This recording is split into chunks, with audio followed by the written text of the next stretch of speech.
Hello students, I am Ranjit Kumar. Welcome to your favorite channel Superior Study Circle. बच्चे आज की video में हम लोग पढ़ेंगे लॉ ऑफ रेडियो एक्टिविटी अर्थात रेडियो सक्रियता का नियम क्या है। जिस लॉ को एक और नाम से जाना जाता है वह नाम आपका है रदरफोर्ड एंड सॉडिज लॉ।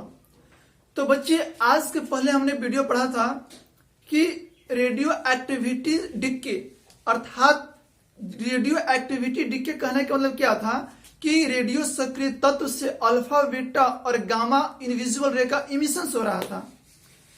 तो हमने उसमें क्या देखा था कि अल्फा पार्टिकल्स, बीटा पार्टिकल्स और गामा रे।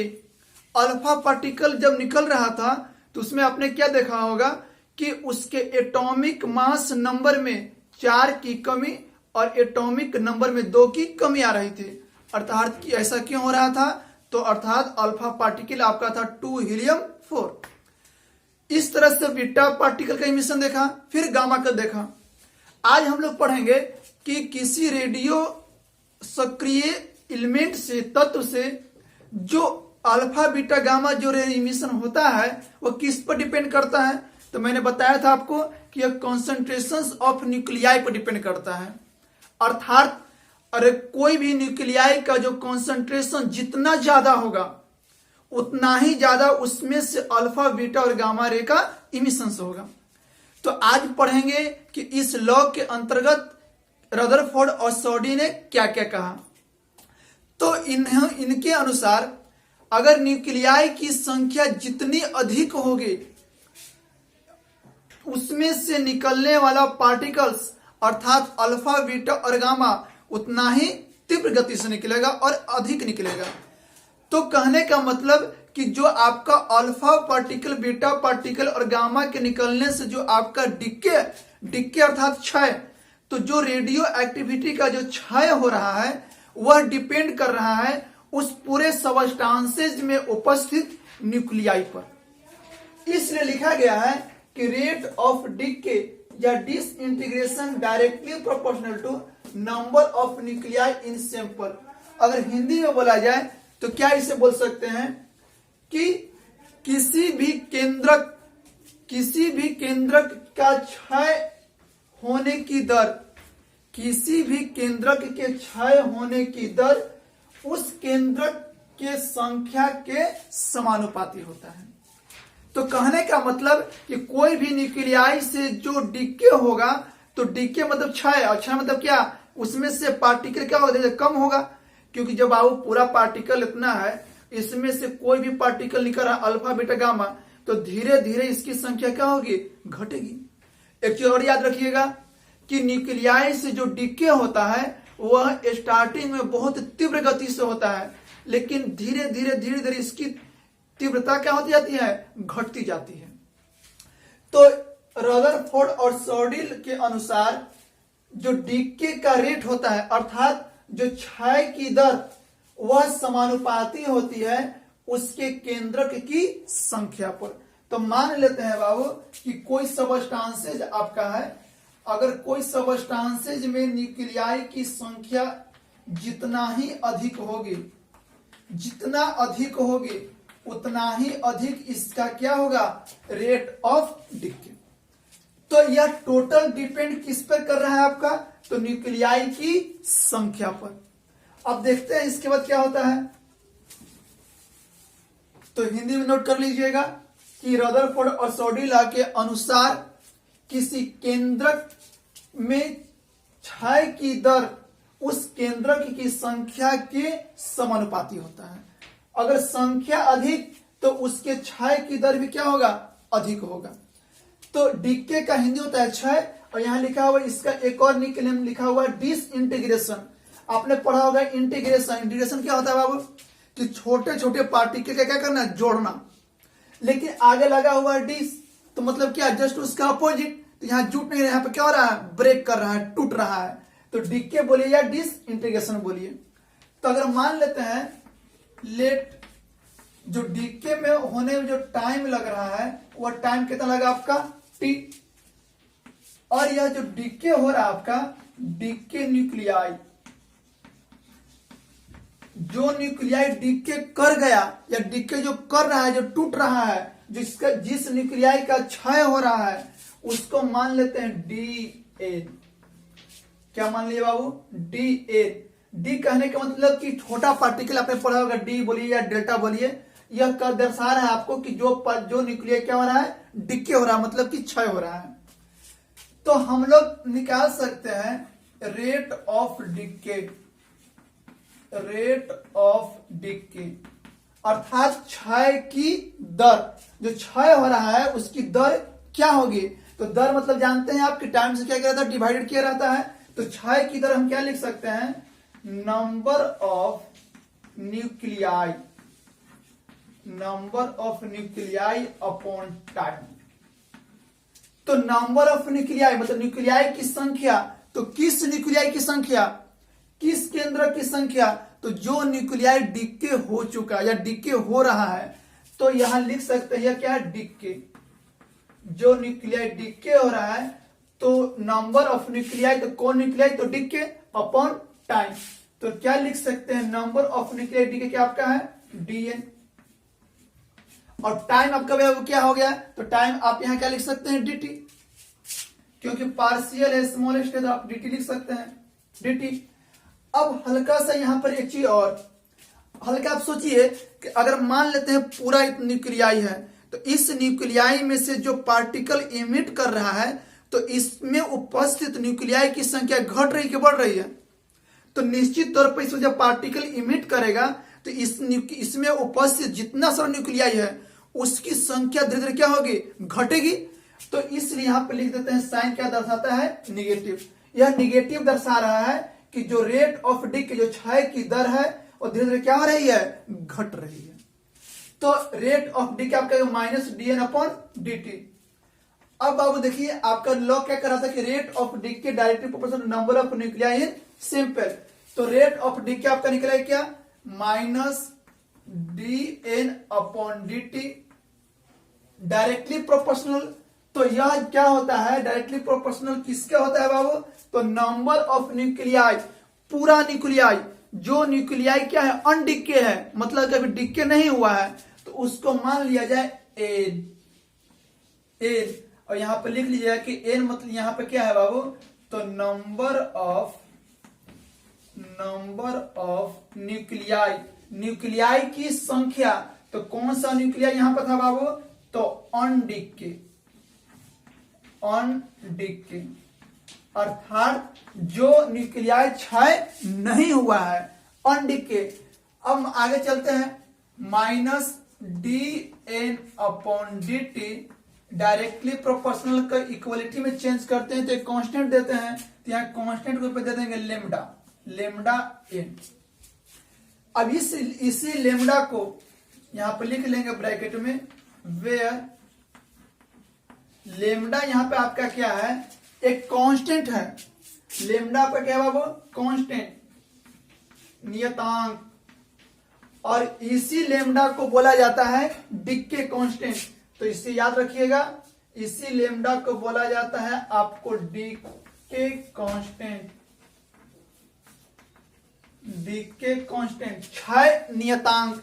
इसी को एक और नाम से जाना जाता है आपको radio active constant, radio active constant. इसी को एक और नाम से बोला जाता है डिसइंटीग्रेशन कांस्टेंट, डिसइंटीग्रेशन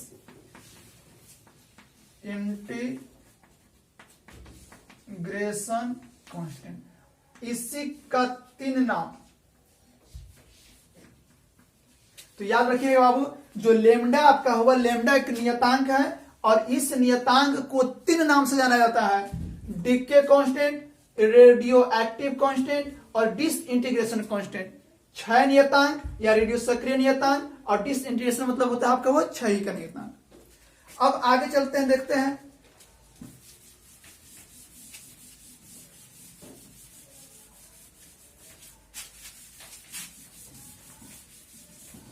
अब मान लेते हैं बाबू कि यहां पे मेरा हम लोग का आया था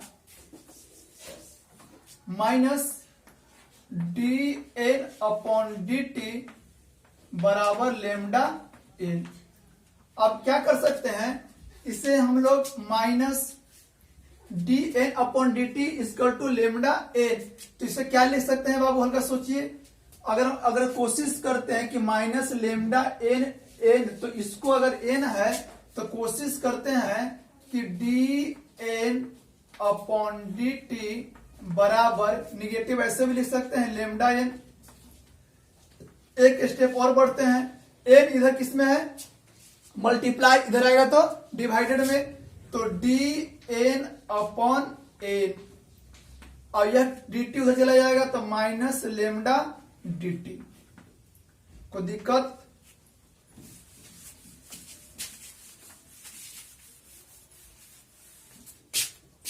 अब इसे क्या कर रहे हैं, इसको अब इंटीग्रेशन करने की कोशिश कर रहे हैं। अगर मान लेते हैं इसको इंटीग्रेशन कर दिया जाए,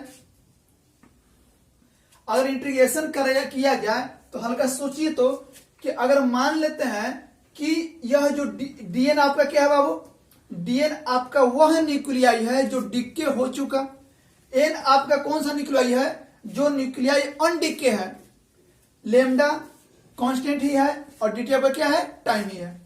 तो मान लेते हैं अब कि इसे जो आप इंटीग्रेट कर रहे हैं तो इसमें लिमिट देते हैं, एक लोअर लिमिट एक अपर लिमिट। तो लोअर लिमिट के तौर पर इसको मान लिया जाए एन नॉट, और अपर लिमिट एन। कब? तो एन नॉट कब हो गया बाबू, जब टाइम क्या देंगे हम, 0। अब यह टाइम टी हो जाएगा तो क्या हो जाएगा, एन। हल्का सा सोचा जाए, विचार कीजिए। अगर मान लेते हैं कि टाइम 0 है, अगर टाइम हमने कुछ नहीं दिया, सिर्फ ये न्यूक्लियर रखा हुआ है, एकदम इनिशियल टाइम है, तो इनिशियल टाइम में इसमें जो भी न्यूक्लियाई होगा वो तो डिके नहीं करेगा, अभी वैसा ही रहेगा। तो यह 0 टाइम पर एन नॉट मीन्स यह जो इनिशियल आपका न्यूक्लियाई है जो अनडिके है। कब? तो 0 टाइम पर। लेकिन जैसे 0 से टाइम क्या हो गया आपका, टी टाइम हो गया, तो टी टाइम पर जो न्यूक्लियाई जो डिके होगा, तो डिके मतलब आफ्टर डिके के बाद जो न्यूक्लियाई बचा हुआ है वह न्यूक्लियाई आपका कौन है, एन। तो एक याद रखिएगा, जब टाइम 0 है तो इनिशियल न्यूक्लियाई एन नॉट, और जब टाइम टी हो गया तो आफ्टर डिके होने के बाद जो न्यूक्लियाई बच गया, जो रिमेन्स है, वो क्या आपका है, एन। नहीं तो आप लिख सकते हैं यहां पर, इफ हियर टाइम 0, जब टाइम 0 है तो नंबर ऑफ न्यूक्लियाई क्या है बाबू आपका, एन नॉट।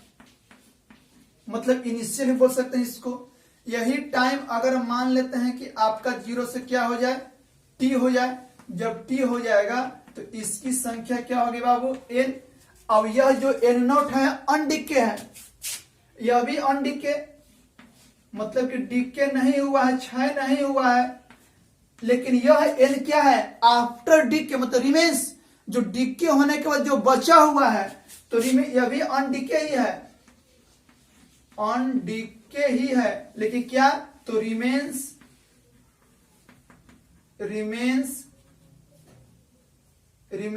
After decay.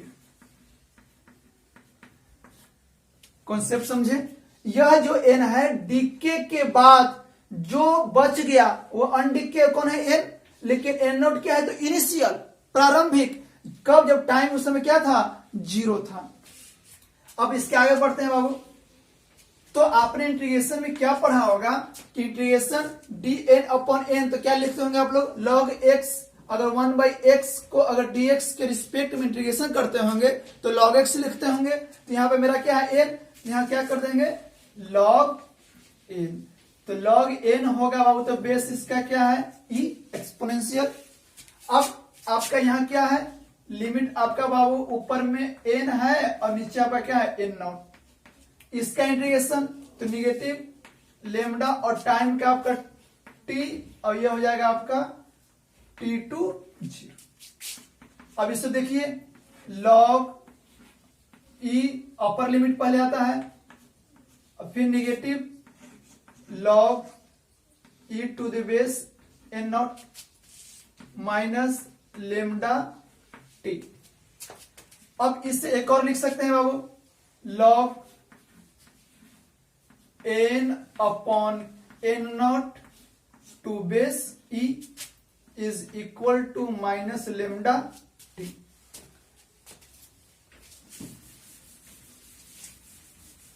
अब क्या लिख सकते हैं इसके आगे, यह देखिए तो अगर इक्वलिटी के पहले लॉग है तो लॉग को यदि चेंज करना चाहे तो लॉग किस में चेंज करता है बाबू, जिसे प्लस निगेटिव में, मल्टीप्लाई डिवाइड में। तो लॉग को इक्वलिटी का रूप से लेना चाहते हैं तो होता है बाबू एक्सपोनेंशियल में। तो क्या लिख सकते हैं, इधर बच जाएगा सिर्फ आपका n upon n naught is equal to exponential minus lambda T होगा।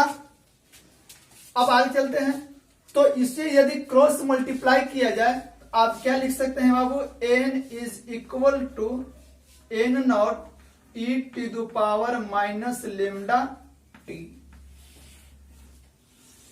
यही आपका फॉर्मूला है बाबू लॉ ऑफ रेडियो एक्टिविटी का।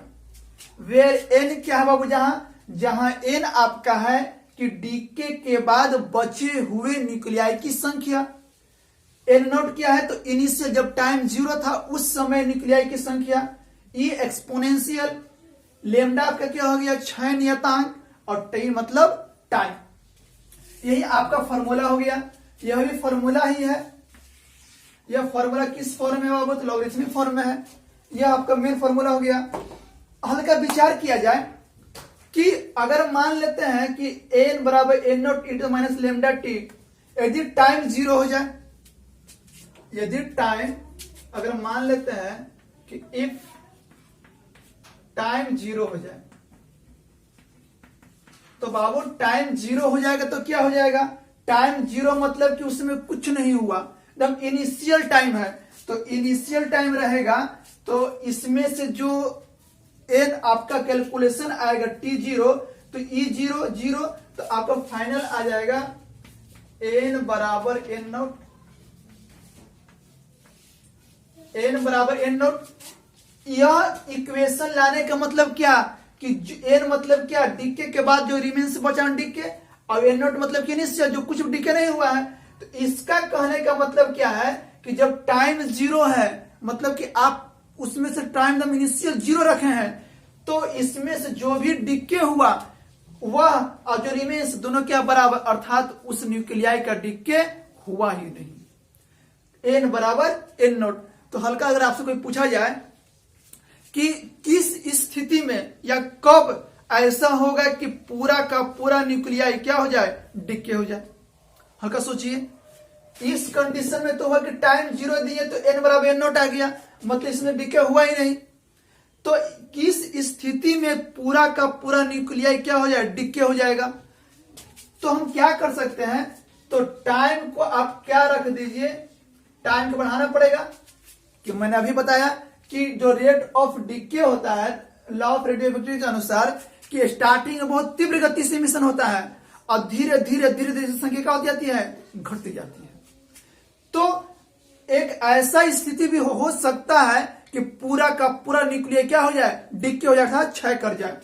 तो यह कब होगा, जब टाइम बढ़ाना पड़ेगा।